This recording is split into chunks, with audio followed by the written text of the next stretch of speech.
Merhaba arkadaşlar, kanalıma hoş geldiniz. Bugün sizlerle birlikte yüzey ve sheet metal modüllerini kullanarak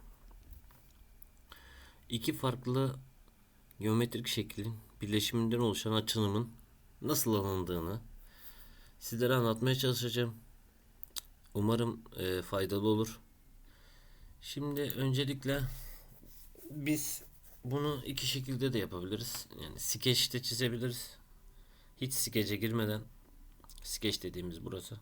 Hiç skece girmeden buradaki line komutları ve point komutuyla yapmak istediğimiz şekli yapıp daha sonrasında sheet metalde bunun açınımını alabiliriz. Fakat ben kolaylık olsun diye öncelikle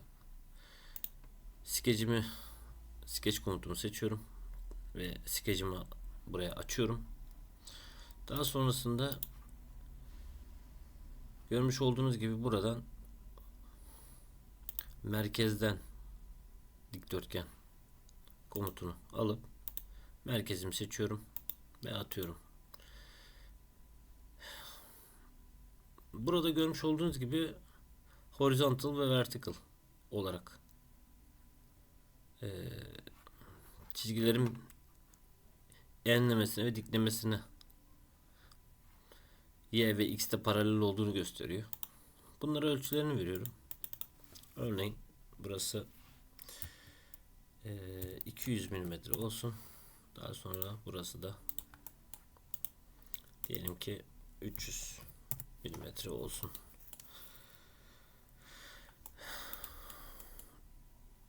Yani birçok yerde görmüş oldum. Fakat sizin daha pratik ve daha hızlı bir şekilde yapmanızı sağlayacak bir corner köşelere radius atmak için size şöyle basit bir yol göstereyim. Komutumuzu seçiyoruz ve bir pencere açıyoruz. Köşeleri fark ettiyseniz şurada farklı bir renkte göstermeye başladı. Bu köşelere radiusları hızlı bir şekilde atıyoruz. Radiuslarımız 10 olsun. Örnek olarak bize burada bir uyarı veriyor. Evet diyoruz, evet diyoruz. Ve basit bir şekilde, hızlı bir şekilde burada radiuslarımızı oluşturduk. Daha sonra skecimizden çıkıyoruz. Exit Workbench diyoruz. Sketch'ten çıktık. Biz bugün burada bir huni tarzında bir şekil oluşturacağız ve bu şeklin açınımını almaya çalışacağız. Şimdi huni şeklini yapabilmemiz için bizim burada bir plane'imiz var. Yani biz bu düzlemden aşağıda bir noktada diğer geometrik şeklimizi çizeceğiz ve bunları birleştireceğiz. Fakat bizim orada bir sketch açabilmek için öncelikle burada offset from plane komutunu seçiyoruz.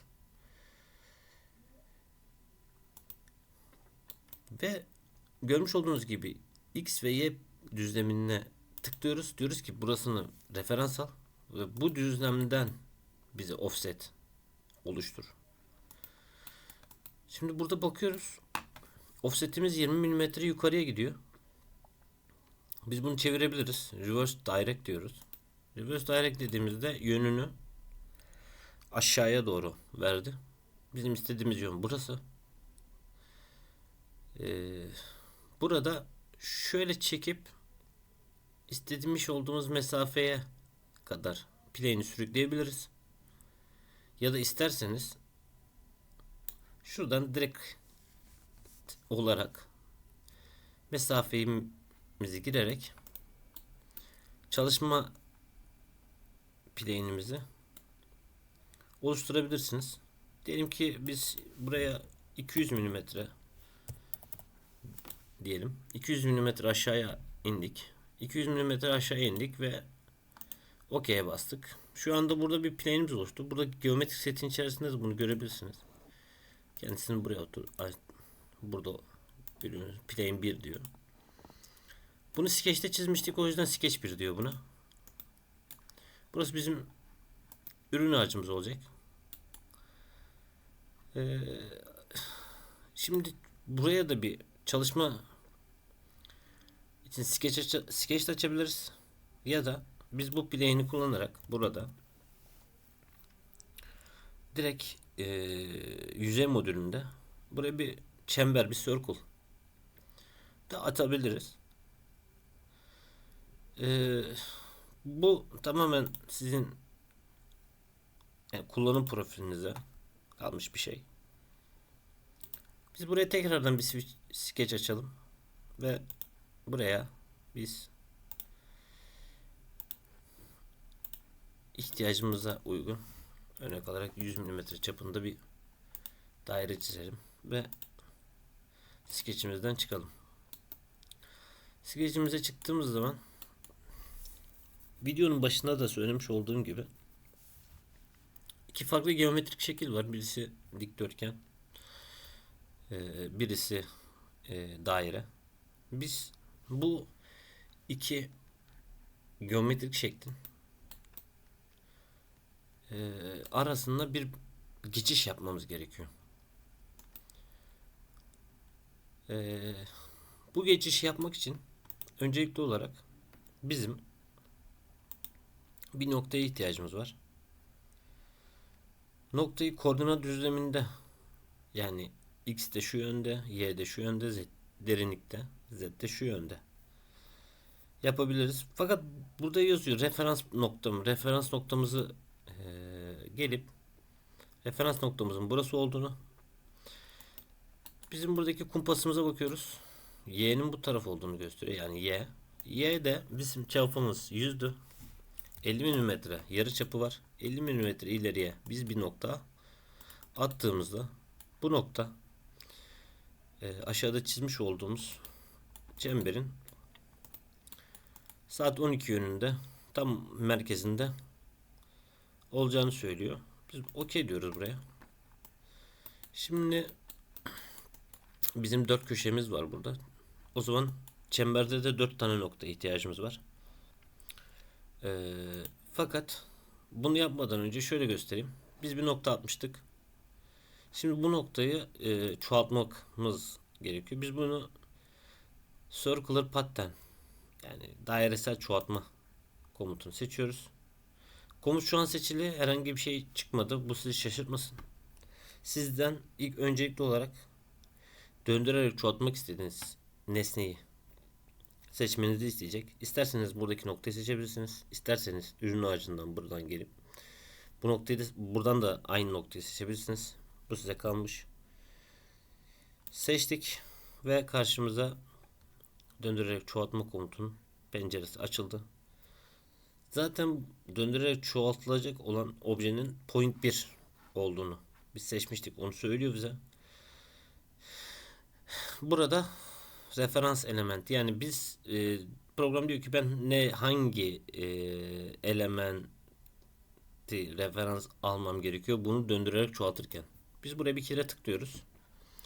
Biz diyoruz ki z'i çizgisini eksen olarak al ve döndürerek çoğalt. Şimdi burada bize diyor ki 45 derece 2 tane yapacağım. Hayır, biz şöyle diyoruz. Biz komple döndür ve bundan 4 tane yap. Yani buraya 4 tane eşit şekilde yapmasını istiyoruz. Noktalarımızı attı. OK diyoruz.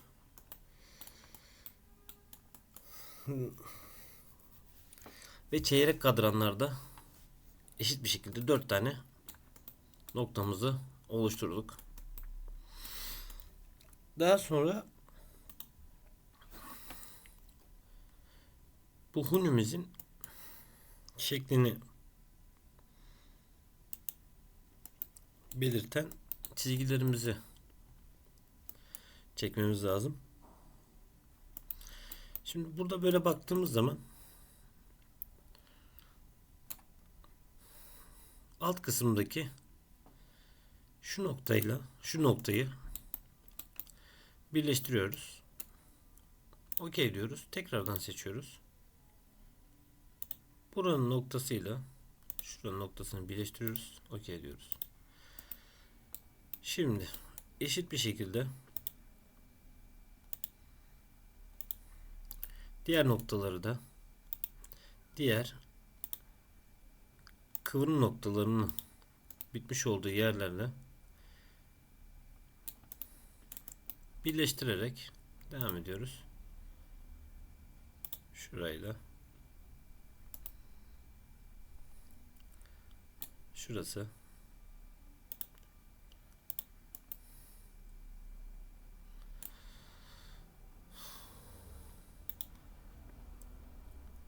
şurayla şurası.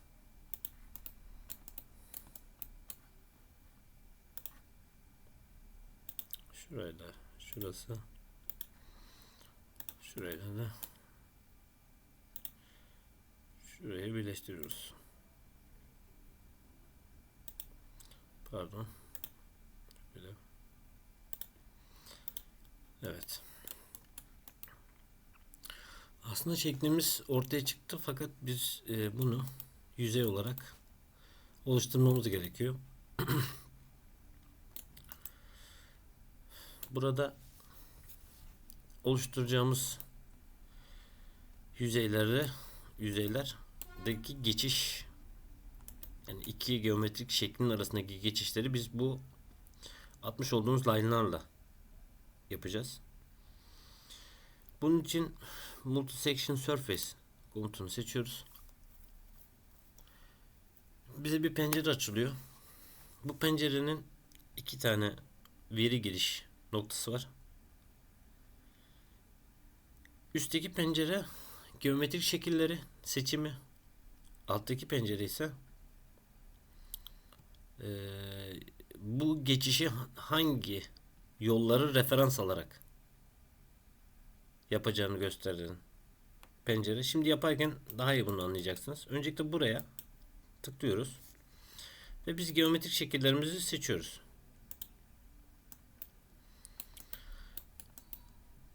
Şimdi burada bu komutu kullanırken dikkat edilmesi gereken bir husus var. Size onu aktarayım.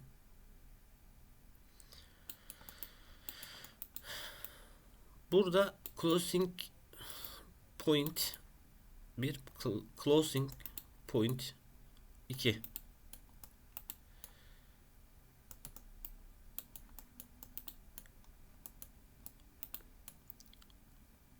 Bu noktaların ikisi de arkadaşlar aynı birleşim noktasında olması gerekiyor. Yani bu farklı bir yerdeyse bunu üstteki birleşim noktası neredeyse, yani çizgisi bakın buradan geliyor ve burada bitiyor. Ya bunun olduğu noktaya ya bunun olduğu noktaya taşımanız gerekiyor. Bunun için şöyle bir şey yapıyoruz. Closing point'in üzerine sağ tuş yapıyoruz. Replace et diyoruz. Biz bakıyoruz nerede kapalı noktayı, closing point'i kapanma noktasını nereye atmış? Bakıyoruz buraya atmış. Biz o noktayı buraya taşıyoruz. Şimdi her ikisi de aynı noktalardan kapalı kontur oluşturacağını gördüğümüz için gelip buraya tıklıyoruz şimdi. Buraya tıkladıktan sonra burası biz bu iki geometrik şeklin arasındaki yolları bize göster diyor. Biz de diyoruz ki şu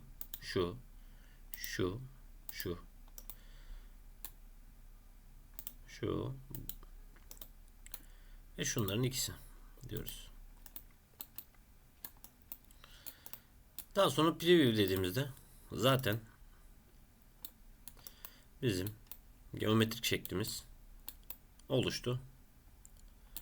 Ve OK diyoruz. OK dedikten sonra Surface'te bu geometriyi oluşturmuş olduk.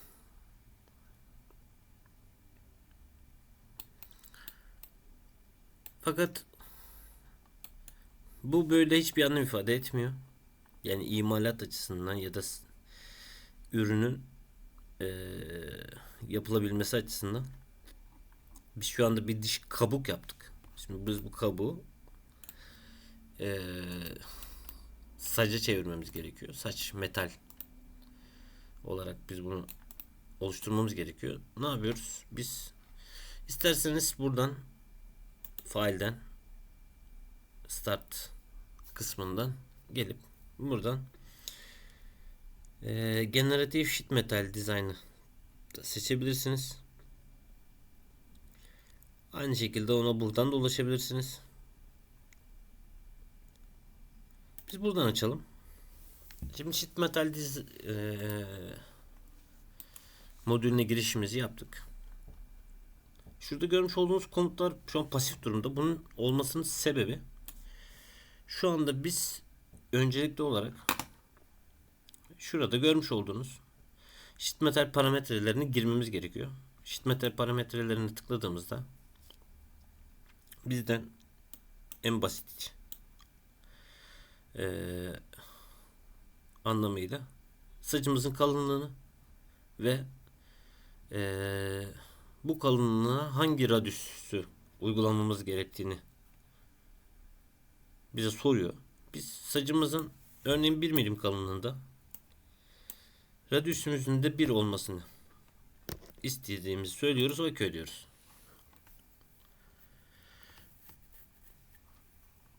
Şu anda biz ilgili parametreleri girdik. Hala da Surface'te oluşturmuş olduğumuz yüzey. Biz bu yüzeyi katıya dönüştürmemiz gerekiyor burada. Bu yüzeyi katıya dönüştürmek için ne yapmamız gerekiyor? Burada hopper komutumuz var. Bu hopper komutunu seçiyoruz. Burada selection zaten direkt geliyor. No selection'da daha bir şey seçilmediğini gösteriyor. Biz seçiyoruz. Seçtiğimiz anda zaten bize açınımın bir ön izlemesini zaten veriyor burada. Burada dikkat etmeniz gereken şey şu. Sacımızın bir kalınlığı var. Bu kalınlık çizmiş olduğumuz yüzeyin içinde mi olsun, dışında mı olsun? Bu 1 milim saçta sizi yanıltma payı olmaması adına bunu gösteriyorum. Eğer siz bunu içeride yaparsanız belki istediğiniz ölçüde olacak. Dışarıda yaparsanız belki istemediğiniz bir ölçüde olacak. Eğer çizmiş olduğunuz yüzey en dış ölçüleri gösteriyorsa o zaman içeride kalınlığı içeri vermemiz gerekiyor. Kalınlığımızı içeriye doğru veriyoruz. Şimdi gördüğümüz kadarıyla bu kendisi otomatik bir ayrım yüzeyi verdi. Fakat siz bu ayrım yüzeyinin buradan değil de farklı bir yerden olmasını istiyorsunuz. Örnek olarak buraya tıkladığımızda bize bir çizgi oluştur diyebiliyor burada. Biz diyor ki burada noktadan noktaya işte nokta direct, angle, normal to curve, tangent to curve, normal to surface, bisecting diyebiliyor. Biz noktadan noktaya bunu yapmak istiyoruz. Yani bir ayrım noktası bulmak istiyoruz. Diyoruz ki yani şu noktayla örnek olarak şu nokta arasında bizim sacımızın ayrım noktasını buradan yap diyoruz. OK diyoruz.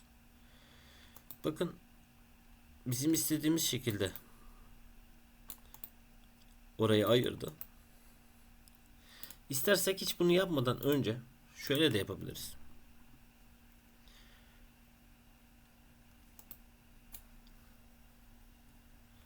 Noktamızı seçeriz. Noktamızı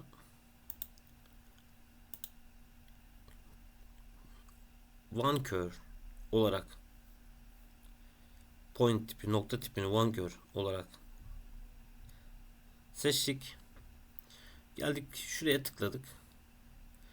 Dedik ki bu orta noktada olsun. Fakat şu anda bunu bir bütün bir çizgi olarak gördüğü için biz burada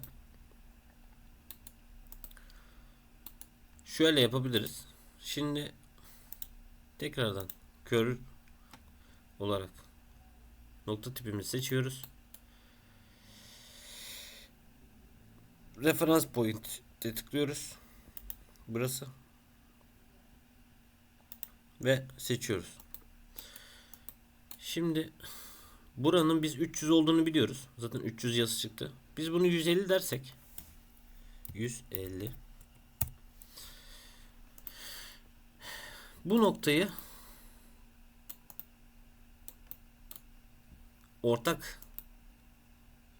orta noktayı, yani şurayla şuranın arasında orta nokta yazacak. Fakat 300 bizim nasıldı? 300 bizim en dıştan, şu dışımaydı. Fakat kör sadece şurayı alıyor. Bizim burayı biliyor olmamız lazım. Tıklarız ölçüm cetvelimize. İki nokta arasını ölçüyoruz. İki nokta arasının 280 olduğunu gördük. Şimdi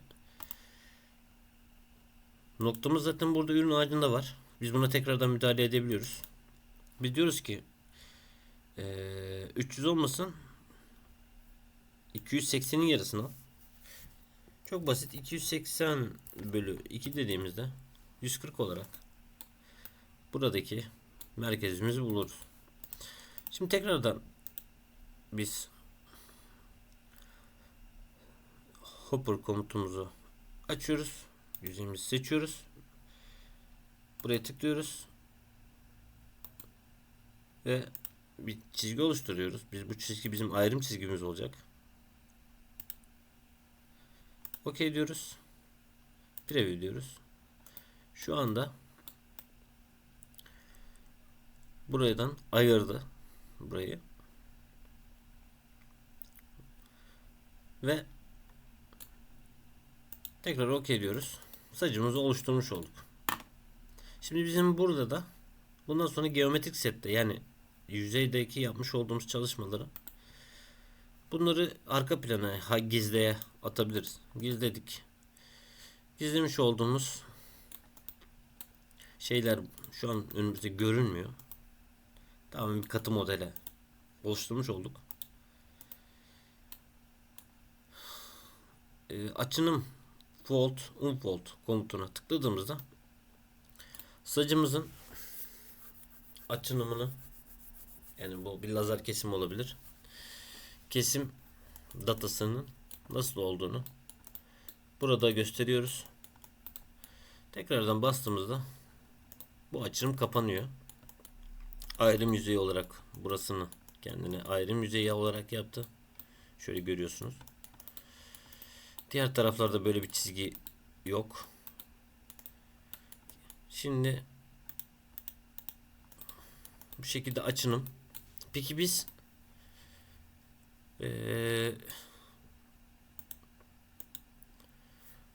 bu açınımı bizim kesime verebilmemiz için DXF datasına ihtiyacımız var.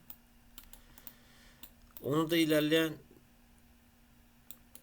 zamanlarda sizlere anlatacağım arkadaşlar.